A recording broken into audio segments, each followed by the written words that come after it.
மாநகராட்சியில் வெயில் தாக்கத்தை நம்ம குறைக்கிறதுக்காக பல நடவடிக்கை எடுத்திருக்கோம். ORS கொடுக்குறோம், தண்ணீர் பந்தல் அமைச்சிருக்கோம், பொதுமக்களை வீட்டு விட்டு வெளிலன்னு சொல்கிறோம். ஆனால் வாகன ஓட்டிகள் பெரும்பாலும் இதில் சிரமத்துக்கு ஆளாகிறாங்க. ரோட்டில் நிற்கும் போது, சிக்னலில் நிற்கும் போது கடுமையான வெயில் தாக்கத்துக்கு ஆளாகிறாங்க. இதெல்லாம் நம்ம மட்டுப்படுத்துறதுக்கு தடுக்கிறது ஏதாவது நடவடிக்கை எடுக்கிறோம்?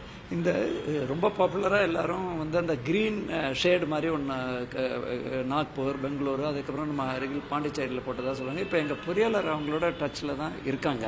ஸோ இந்த வாரத்துக்குள் டெஃபினட்டாக நாங்கள் வந்து இந்த கம்மிங் வீக்கில் வந்து அதோட லொக்கேஷன்ஸில் அட்லீஸ்ட் பைலட் பேஸில் முக்கியமான லொக்கேஷன்ஸில் ட்ரை பண்ணுறோம்.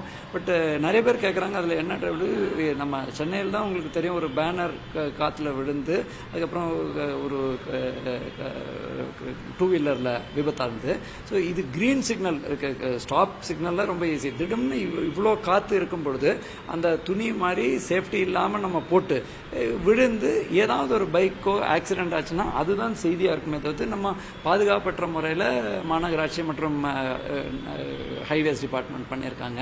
அது அந்த மாதிரி ஒரு குற்றச்சாட்டு வரும். அதனால தான் அந்த 3-4 ஆப்ஷன்ஸில் எப்படி அதோட ஸ்டெபிலிட்டியை இன்னும் இம்ப்ரூவ் பண்ணணும். இப்போ பாருங்கள் எவ்வளோ காற்று அந்த ஃபுல்லாக கிழிஞ்சிடக்கூடாது. ஸோ டெம்பரரியாக நம்ம போட்டு அதுக்கப்புறம் ஒரு 2 நாளுக்கு அப்புறம் அது காணாமல் போயிடுதுன்னா அதை ஒரு இஷ்யூவாக சொல்லுவாங்கன்னு சொல்லி நாங்கள் இப்போ அந்த பொறியாளர்கள் டிஸ்கஸ் பண்ணிட்டு இருக்காங்க பெஸ்ட் சொல்யூஷன் எப்படி. அதே பேட்டர்னில் அந்த பேட்டர்னை ஃபாலோ பண்ணும்போது அந்த பாதுகாப்பு இதுதான்.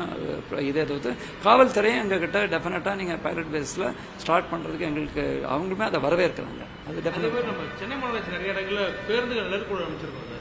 காலேஜோட நேரங்களில் அதே மாதிரி பீக் ஹவர்ஸில் வேலைக்கு கூடிய நேரங்களில் அந்த நிழற்குடைகள் பத்த மாட்டேனது.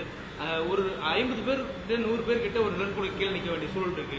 அந்த மாதிரி நேரங்களுக்கு அவங்களுக்கு ஏதாவது நம்ம நடவடிக்கை எடுக்கிறோம்? இல்லை, அங்கே வந்து ஃபஸ்ட்டு முக்கியமாக இந்த கூட்டம் சேரக்கூடிய நிழற்குடை பஸ் ஷெல்டர்ஸ்னு ஒன்று இருக்குது, பஸ் ஸ்டாண்டுன்னு இருக்குது. பஸ் ஸ்டாண்ட் வந்து மோஸ்ட்லி CMD இருக்கக்கூடிய பஸ் ஸ்டாண்ட், அதுக்கப்புறம் நம்மளோட ப்ராட்வே மட்டும் எங்களோட bus stand. But rest of the bus stands வந்து MTC கண்ட்ரோலில் இருக்கும். ஸோ அங்கே வந்து நம்மளோட கார்பரேஷன் மூலமாக இந்த திருவண்ணாமலையில் காட்டின மாதிரி குடிதண்ணி ஏற்பாடு பண்ணுறதும், இன்னொன்று எங்கெங்கே இந்த சாலையை பாதிக்காமல் நம்ம பந்தல் போட முடியும் அதையும் நாங்கள் இந்த வாரம் நடவடிக்கை எடுக்க சொல்லியிருக்கோங்க. லாஸ்ட் பட் நாட் லீஸ்ட் இன்னொரு கம்ப்ளைண்ட் உங்கள் நேற்றைய தினம் கூட சொன்னீங்க. இந்த மயிலாப்பூர் பகுதியில் இந்த மெட்ரோ ரயில் பணிக்காக பல நேர்கொடைகள் ரிமூவ் செய்யக்கூடிய கட்டாயம் மெட்ரோ ரயிலால் ஏற்படுது. அது மதிப்புக்குரிய சித்திக் IAS வந்து உடனடியாக மாற்று இடத்துல கட்டி தருவதற்கு உறுதியளித்திருக்கார்கள். அந்த பணியும் இந்த வாரம் வந்து விரைவாக நடைபெறும். தேங்க்யூ.